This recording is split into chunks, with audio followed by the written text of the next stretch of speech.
Assalamu alaikum. This is Prapunti Chakraborty welcoming you to the English news from Btv-Chattogram. Let's begin with the top stories. Country's future to be determined through elections and referendum in February, says Chief Advisor Professor Muhammad Yunus.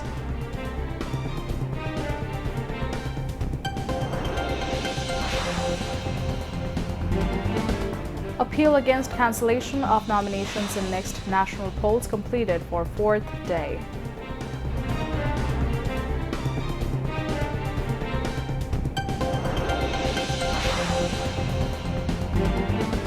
Information and Broadcasting Secretary called for a yes vote in referendum to block return to authoritarian rule.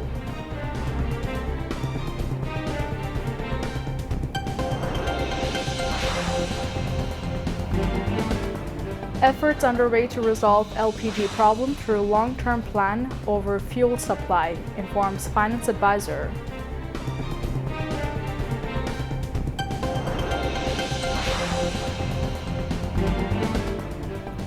Anti-discrimination student movement files complaint against 25 top businessmen for taking stand in favor of Awami League government during July uprising.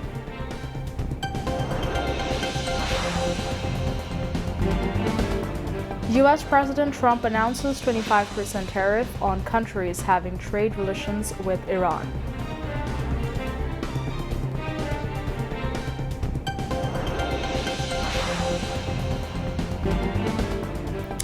And Rajshahi Warriors lead BPL table as Sylhet phase concludes.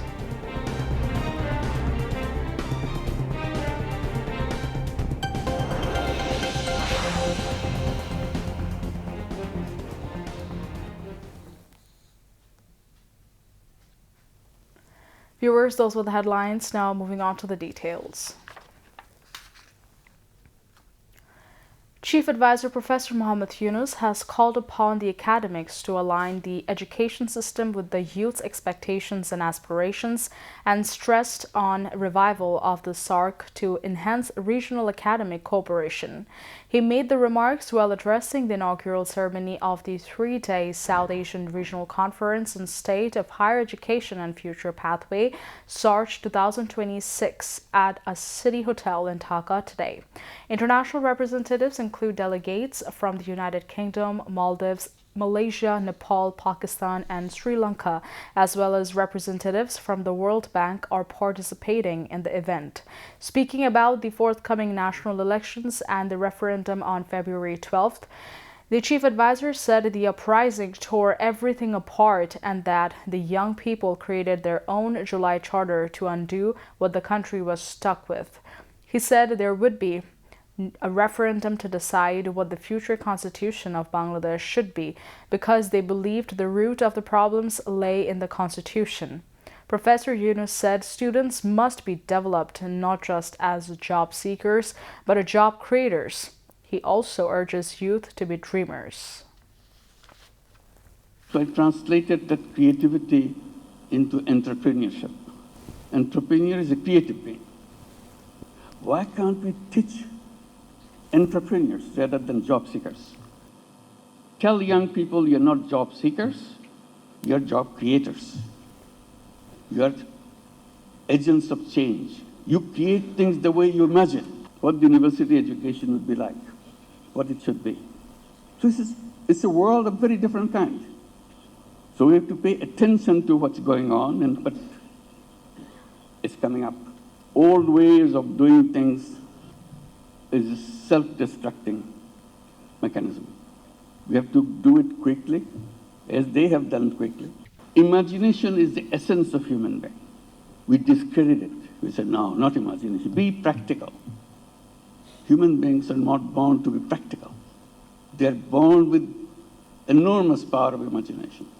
That's what drives them, makes them fall crazy. That's why they gave lives, imagination. They had nothing on the street.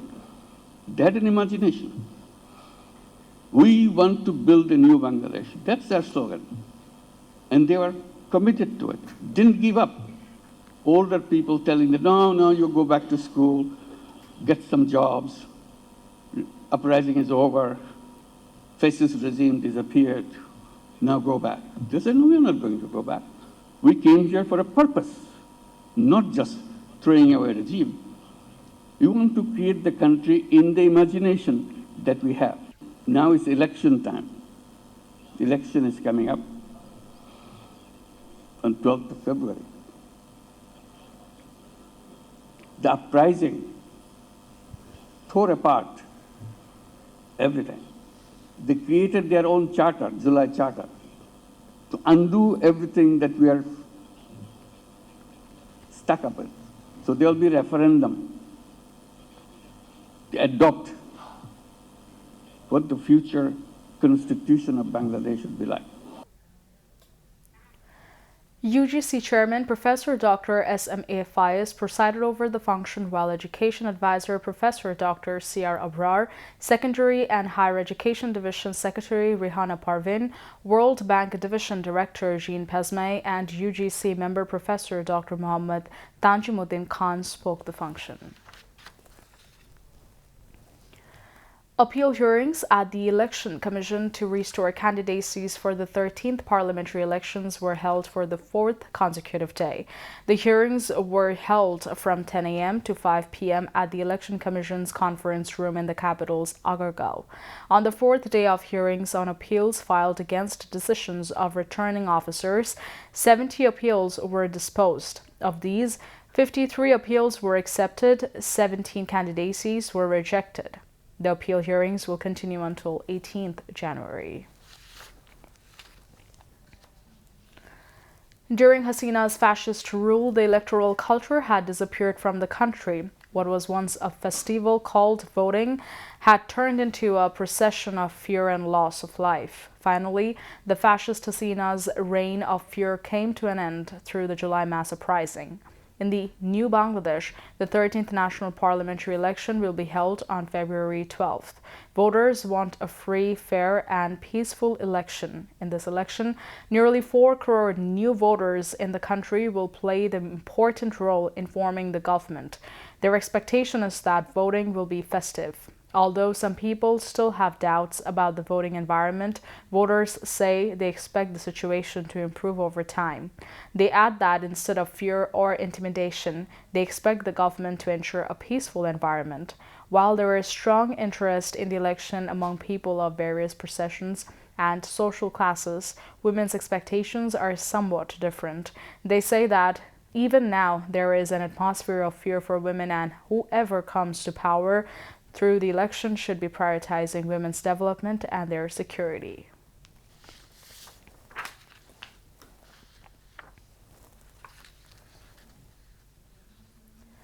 Information and Broadcasting Secretary Mahbooba Farzana has called for a yes vote in the referendum to block the path to a return to authoritarian rule.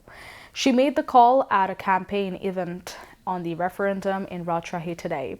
She urged everyone to speak out from their respective places in the interest of the country to raise awareness about the referendum.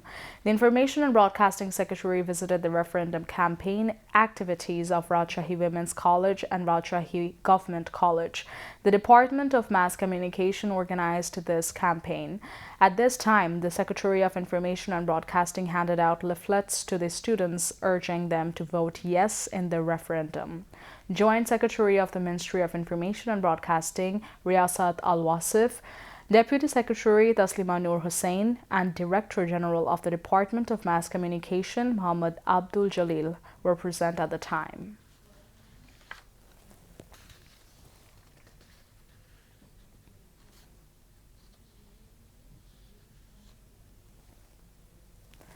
The government is formulating a long-term plan to address the energy sector crisis in the country, said Finance Advisor Dr. Saliuddin Ahmed. He made the remarks today while speaking to journalists after a meeting of the Advisory Council Committee on Government Procurement at the Secretariat. Referring to the Venezuela and Iran issues related to energy, the Finance Advisor said that the work is underway to resolve the LPG problem and that a long-term plan is being taken regarding energy supply. commenting that no decision has yet been made during the interim government period on whether to introduce a new pay scale. The advisor said that a decision on the pay scale will be taken after receiving the Pay Commission's report. He also said that 60,000 drivers will be trained with funding from the ADB, adding that the government has decided to provide such training mainly with the goal of sending skilled workers abroad. He said that the training will be provided to develop skills in driving both heavy and light vehicles. The International Crimes Tribunal has set January 21st for the next round of witness examination in the case against Jashud President Hassanul Haq Inu, involving 8 specific charges, including the killing of 6 people in Kushtia during the July mass uprising. In the case over the killing of Abu Said, a student from Rangpur and the first martyr of the July mass uprising, the cross-examination of investigating officer Ruhul Amin is going.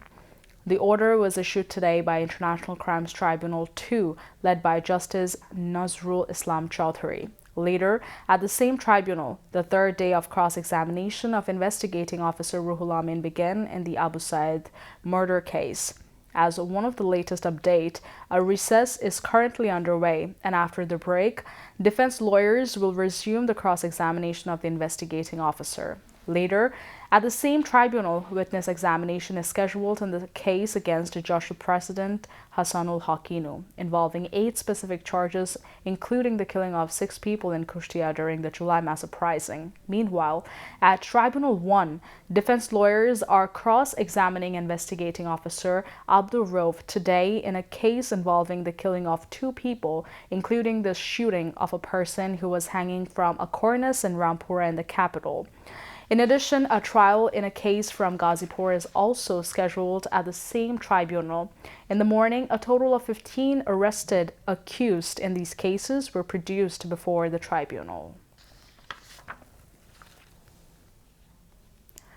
Anti-discrimination student movement has submitted a complaint this morning to the prosecution of the International Crimes Tribunal against top 25 businessmen, including Salman F. Rahman, for taking a stance in favor of the ousted Al-Malik government during the July mass uprising. Later, prosecutor Ghazi Monowar Hussain Tamim and anti-discrimination student movement president Rifat Rashid briefed journalists. He said that this preliminary complaint has been submitted against the businessmen who took part in a meeting held at the Osmani Memorial Auditorium on July 22nd under the leadership of Salman F. Rahman. Now, international news.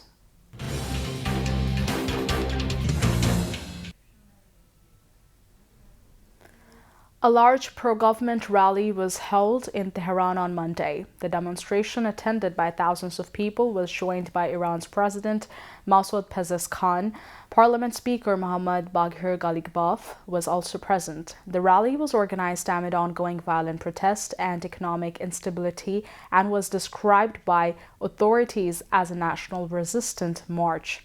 According to Al Jazeera, pro-government demonstrations were held in several Iranian cities on Monday. Earlier, President Pezeshkian has called on citizens to take part in the National Resistance March, saying it was intended to show opposition to the deadly violence that has continued for the past 2 weeks. Iran's Supreme Leader Ayatollah Ali Khamenei congratulated participants in the pro-government marches across the country, saying the rallies sent a clear warning to the United States. In a series of posts on social media platform X, Khamenei shared images of pro-government demonstrators saying they had done very well and had defeated the plans of foreign enemies, which were meant to be carried out by traitorous agents inside the country. Monday marked the 16th day of anti-government protests. By that day, at least 648 protesters had been killed in clashes with security forces, according to the Norway-based human rights group Iran Human Rights. Meanwhile, the government of Iran claims that 109 members of its security forces have been killed. Meanwhile, U.S. President Trump is expected to meet senior advisors on Tuesday to discuss possible steps against Iran. According to a report by the Wall Street Journal, the United States had prepared several options, including military strikes, the use of covert cyber weapons, expanding sanctions on Tehran, and providing support to various opposition groups. 3 Palestinians have been killed in the southern Gaza Strip in Israel's latest violation of October's ceasefire in its genocidal war on the besieged enclave, according to sources in Gaza. An Israeli quadcopter drone struck down 3 Palestinians in Khan Yunis on Monday. Meanwhile, an anti-Hamas militia had claimed an attack that has killed a senior security officer. The Israeli army has killed more than 71,400 people, mostly women and children, and injured over 171,000 in its war, which began in October 2023. It has left the enclave in ruins, with its homes, hospitals, schools, and civilian infrastructure decimated. Despite a ceasefire that began on October 10th, the Israeli army has continued its attack, killing more than 440 Palestinians and wounding over 1,200 since then, according to Gaza's Ministry of Health. Israel has violated the ceasefire at least 1,193 times from October 10th to Friday through the continuations of attacks by air, artillery, and gunfire, the government media office in Gaza said. Meanwhile, dozens of global writers and scholars have been signed a declaration of solidarity to support hunger-striking prisoners from the proscribed Palestinian Action Group. Author Naomi Klein, novelist Sally Rooney, activist and academic Angela Davis, philosopher Judith Butler, and journalist George Monbiot are among the signatories, backing 3 British activists in the United Kingdom who are refusing food until their demands are met. Since 2023, 8 activists have been held without trials exceeding the United Kingdom's 6-month pre-trial detention limit. This extended detention has sparked allegations of human rights violations and politically motivated repression.